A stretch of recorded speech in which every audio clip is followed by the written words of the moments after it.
Assalamualaikum, Hamzi RSM. Jangan lupa like, follow, subscribe RSM.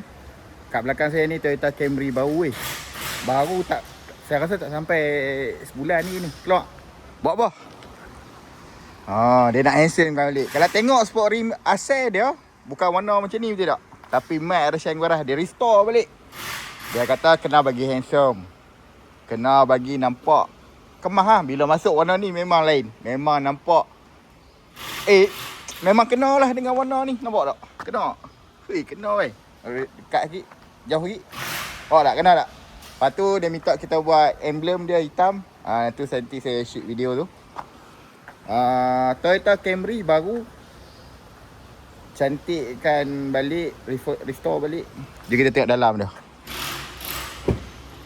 Nampak dalam dia Toyota Camry. Betul lah. Dia punya infotainment ni. Toyota memang dah padu lah Camry ni. Luar belakang. Selesa lah. Memang selesa.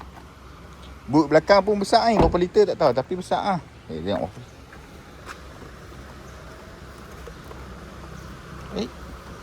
Takkan tak ada. Tak ada. Tak ada. Okey. Yang mana Toyota Camry kah, Mercedes kah, HRV kah, CRV kah, nak restore lah semua kereta-kereta kat dalam Malaysia ni. Dia nak restore sport rim, nak restore balik barang-barang carbon dan sebagainya. Boleh Roger RSM Garage. Jangan lupa like, follow, subscribe RSM.